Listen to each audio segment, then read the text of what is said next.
Di India, agama bukan sekadar ruang ibadah, dia adalah denyut nadi, benteng pertahanan, sekaligus komoditas raksasa. Bayangkan sebuah negeri raksasa dengan pertumbuhan ekonomi yang memukau, namun menyimpan jutaan jiwa yang terhimpit kemiskinan dan sengitnya persaingan hidup. Di tengah ketidakpastian dan tumpulnya keadilan negara, agama hadir menjadi obat penenang paling ampuh. Bagi rakyat kecil, menyerahkan nasib pada takdir dan dewa jauh lebih menenteramkan daripada menerima kenyataan pahit bahwa mereka dipinggirkan oleh sistem negaranya. Kerapuhan sosial ini ditangkap sempurna oleh para godmen atau tokoh spiritual yang dipuja, bak manusia setengah dewa lewat kerajaan bisnis miliaran dolar, serta politisi yang haus kekuasaan. Menggerakkan massa di India pun menjadi begitu mudah, sebab sejak lahir identitas keagamaan telah mengikat cara berpakaian, makanan, hingga siapa yang boleh dinikahi. Ketika agama telah menyatu dengan eksistensi diri dan perut rakyatnya, sebuah seruan iman kita dalam bahaya, bukan lagi sekadar retorika, melainkan pemantik api yang sanggup melumpuhkan nalar, menyatukan jutaan orang, dan membakar sebuah negara hanya dalam hitungan detik. Dalam video kali ini, mari kita membahas semuanya lebih dalam lagi.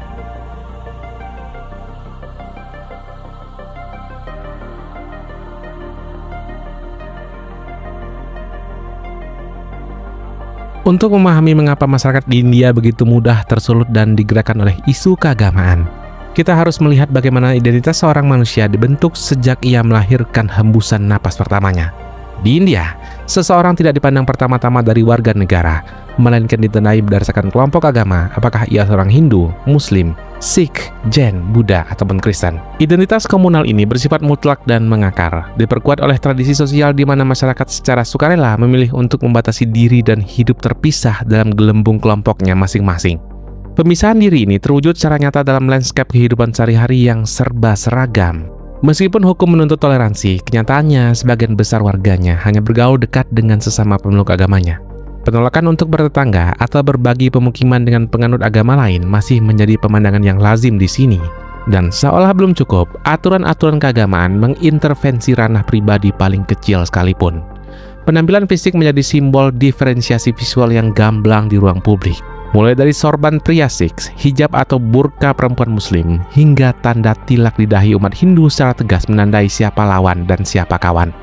Sektor makanan pun menjelma menjadi benteng batas suci yang begitu sensitif.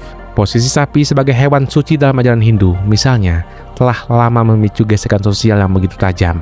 Mayoritas umat Hindu memegang keyakinan kuat bahwa berpantang daging sapi adalah syarat mutlak untuk diakui sebagai penganut Hindu sejati. Sebuah kriteria yang bahkan dinilai lebih penting daripada tingkat kerajinan mereka berdoa di kuil atau kadar kepercayaan mereka pada Tuhannya.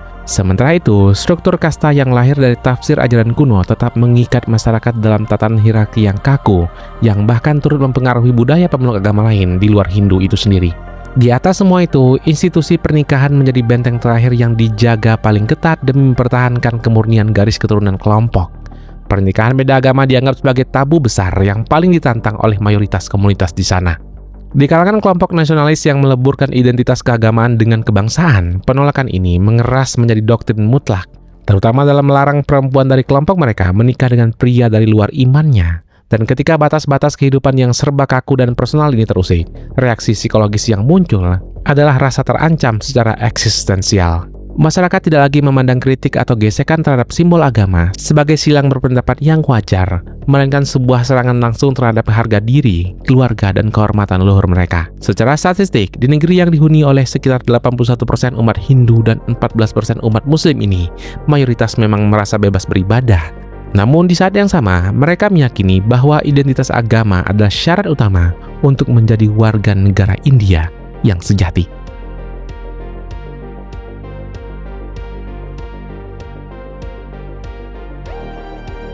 Dengan jumlah penduduk yang meledak melewati batas miliaran, mencari pekerjaan dan sumber penghidupan telah menjadi perjuangan yang kejam.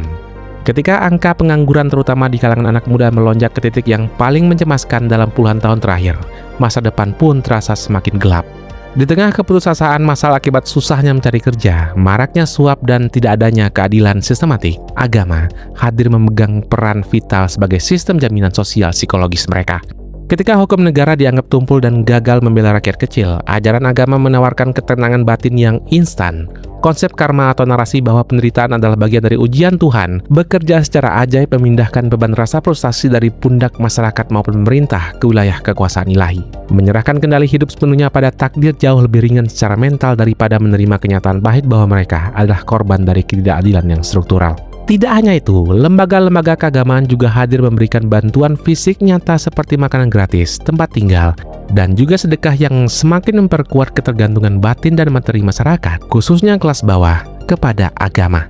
Kondisi psikologis yang rapuh dan hilangnya kepercayaan terhadap institusi resmi seperti polisi, pengadilan, dan politisi akhirnya melahirkan fenomena yang unik, yaitu kemunculan para Godman, para guru spiritual, baba, atau suami. Ini dipuja bak manusia setengah dewa dan bertindak sebagai penyedia keadilan alternatif. Untuk mengikat loyalitas jutaan pengikutnya, mereka pun membangun kerajaan spiritual yang dilengkapi proyek sosial raksasa. Tokoh seperti Satya Sai Baba membangun rumah sakit spesialis gratis dan saluran air bersih untuk ratusan desa. Gurmet Ram Rahim Singh mengelola pusat rehabilitasi hingga pengobatan gratis, sementara Guru Rampal menyediakan perlindungan sosial bagi kasta terendah di pedesaan. Bagi masyarakat yang terabaikan oleh negara, para figur ini adalah penyelamat nyata yang menggantikan peran pemerintah di sana. Namun, ketika perlindungan spiritual ini berubah menjadi kepatuhan dan kepercayaan buta, petaka besar ini pun dimulai.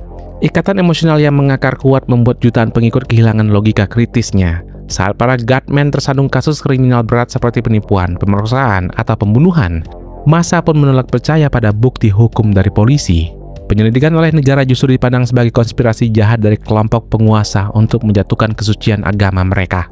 Seruan dari sang guru dengan sangat mudah membakar semangat massa untuk turun ke jalan.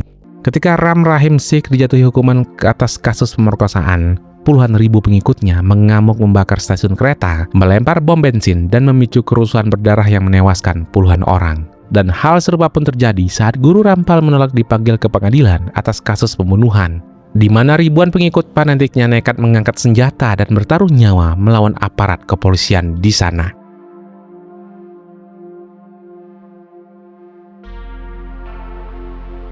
Daya pikat agama di India untuk memobilisasi massa yang amat besar tidak lahir dari ruang hampa.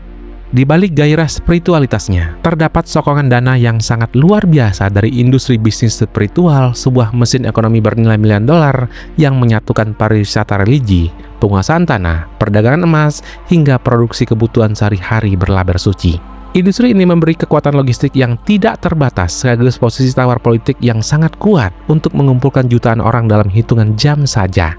Secara historik, ekonomi candi bukanlah hal baru di sini. Sejak abad ke-10, kompleks candi di India Selatan sudah menyumbang sekitar puluhan persen PDB regional lewat penguasaan lahan pertanian dan juga sumbangan kerajaan. Di era modern saat ini, pariwisata religi diproyeksikan akan tumbuh pesat hingga mencapai puluhan miliar dolar. Didorong oleh pembangunan kompleks keagamaan megah skala besar, sumbangan ekonomi dari kuil-kuil ini bahkan ditaksir berkontribusi signifikan terhadap PDB nasional India. Lihat saja pengelolaan Tirumala Tirupati Devasthanams di Andhra Pradesh yang dikenal sebagai salah satu kuil terkaya di dunia. Nilai aset finansial kuil ini yang mencakup puluhan ton simpanan emas murni di Bank Nasional, puluhan ton perhiasan kuno, uang tunai, dan properti tanah di seluruh India melampaui nilai pasar berbagai korporasi raksasa di India seperti Wipro, Nestle India, hingga perusahaan minyak negara yaitu ONGC. Namun, besarnya perputaran uang suci ini kerap memicu pemanfaatan sepihak dan korupsi sistematik. Salah satu buktinya adalah skandal pengadaan minyak samin atau ghee untuk pembuatan ladus manisan suci yang diproduksi secara massal setiap hari di dapur kuil Tirupati. Sebuah produsen susu terbukti memenangkan tender pasokan senilai puluhan miliar rupiah menggunakan dokumen palsu, lalu mengoplos minyak samin tersebut dengan bahan kimia industri, lemak sapi, hingga lemak babi. Meskipun laporan laboratorium resmi dari lembaga riset pangan telah memastikan pemalsuan tersebut, pengelola kuil mengabaikan peringatan itu demi menyembunyikan aliran suap penilaian raksasa kepada lingkaran pejabat dan juga pengurus kuil itu. Selain kuil-kuil kuno, para tokoh spiritual modern pun sukses membangun konglomerasi internasional menggunakan rumus bisnis berkedok spiritual. Contoh yang paling fenomenal adalah grup bisnis Pantajali Ayurveda yang didirikan oleh Baba Ramdev bersama Acharya Balkrishna. Dengan menjual produk harian berlabel herbal dan kesehatan kuno Ayurveda, mulai dari pasta gigi, sabun, hingga obat alternatif, Pantajali berhasil merebut pangsa pasar dari perusahaan-perusahaan sekuler dan juga multinasional.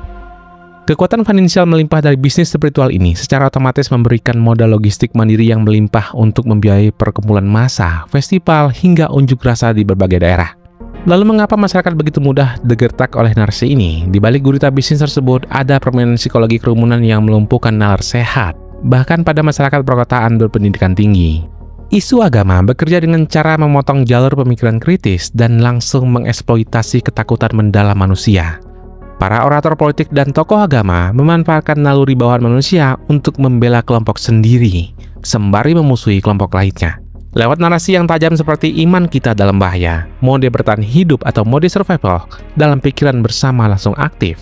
Dan ketika massa diyakinkan bahwa tempat ibadah, ajaran, dan identitas mereka terancam, rasa takut kehilangan identitas yang cepat mengalahkan semua pertimbangan logika dan hukum di sana. Dan lebih jauh lagi, saat melarut dalam kerumunan, rasa tanggung jawab moral pribadi individu mendadak sirna. Tindakan ekstrem seperti persekusi atau pembakaran tidak lagi dirasakan sebagai kejahatan pribadi, melainkan diyakini sebagai tugas suci demi membela Tuhan. Akar gerakan massa berbasis emosi ketuhanan ini sebenarnya punya jejak budaya yang luhur lewat gerakan bakti pada abad pertengahan. Saat itu, para penyair dari kasta rendah seperti Kabir, Rafidas, hingga Guru Nanak memimpin gerakan sosial yang menentang monopoli kasta atas dengan menawarkan jalur pendekatan emosional langsung kepada Tuhan. Menggunakan bahasa daerah yang dipahami rakyat jelata, gerakan ini menyatukan masyarakat tanpa memandang kasta dan gender, bahkan membangun jembatan perdamaian antara pemeluk Hindu dan juga Muslim. Namun di era modern saat ini, jalur emosional yang dahulu dipakai untuk menyatukan dan membela kaum miskin ini telah dibajak oleh kepentingan politik elektoral. Mahatma Gandhi memang pernah menggunakan simbol-simbol keagamaan untuk menggalang persatuan melawan penjajah Inggris. Sayangnya, pola pengumpulan massa berbasis sentimen agama pasca kemerdekaan bergeser menjadi senjata politik untuk memecah belah suara demi memenangkan pemilu. Bagi para politisi di India, menyulut sentimen agama jauh lebih murah dan memberikan hasil kemenangan yang lebih cepat dibandingkan jika mereka harus memamerkan kinerja nyata dalam membangun ekonomi. Dalam sistem pemilu yang berlaku, sebuah partai politik hanya perlu mengumpulkan suara terbanyak di daerah pemilihan. Akibatnya, memancing perpecahan agama menjadi pilihan yang paling praktis untuk menyatukan mayoritas suara pemilih Hindu yang sebenarnya terpecah oleh kasta dan juga bahasa daerah. Strategi kami versus mereka ini dijalankan secara sistematik. Di bawah Uttar Pradesh yang berpenduduk sangat padat, narasi politik secara terbuka dikemas dalam retorika pembagian angka yang sebenarnya merujuk pada proporsi populasi mayoritas versus minoritas Muslim. Kelompok mayoritas diceritakan sebagai pembela negara dan pembawa ketertiban, sementara kelompok minoritas dituduh sebagai kawan pesuruh atau musuh negara. Dan narasi ini diperkuat oleh undang-undang daerah yang membatasi pernikahan beda agama hingga penggusuran pemukiman secara sepihak.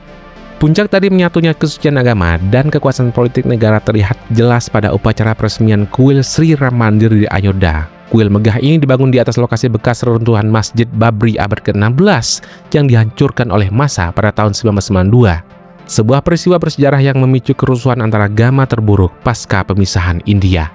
Keterlibatan langsung jajaran tinggi pemimpin negara dalam memimpin ritual tersebut secara simbolis menegaskan arah baru identitas politik negara. Momen itu digambarkan oleh media massa yang memihak sebagai awal zaman keemasan baru, sementara suara-suara protes kaum minoritas yang menuntut keadilan moral terhempas dari arus utama perbincangan publik. Hasilnya terlihat jelas dalam lanskap politik terkini. Meskipun jumlah pemilih di India mencapai rekor terbesar dalam sejarah peradaban manusia dengan partisipasi pemilih perempuan yang sangat tinggi, dinamika kekuasaan tetap berputar di sekitar narasi keagamaan ini. Koalisi yang memanfaatkan sentimen ini terus berhasil mempertahankan cengkeraman kekuasaannya. Dampak dari politik mayoritarian yang didukung oleh bisnis spiritual ini sangat merusak nilai-nilai demokrasi yang ideal di sana. Isu-isu mendasar yang menyangkut hajat hidup ratusan juta rakyat kecil seperti tingginya angka pengangguran anak muda, melonjaknya harga bahan pokok, polusi lingkungan, dan keterbatasan fasilitas kesehatan dengan sangat mudah ditenggelamkan. Masyarakat terus digiring untuk berada dalam lingkaran debat emosional seputar sentimen agama, sementara para politisi dan pemilik modal di balik industri bisnis spiritual terus menikmati pembagian kekuasaan dan kekayaan di atas pengalihan perhatian masyarakat.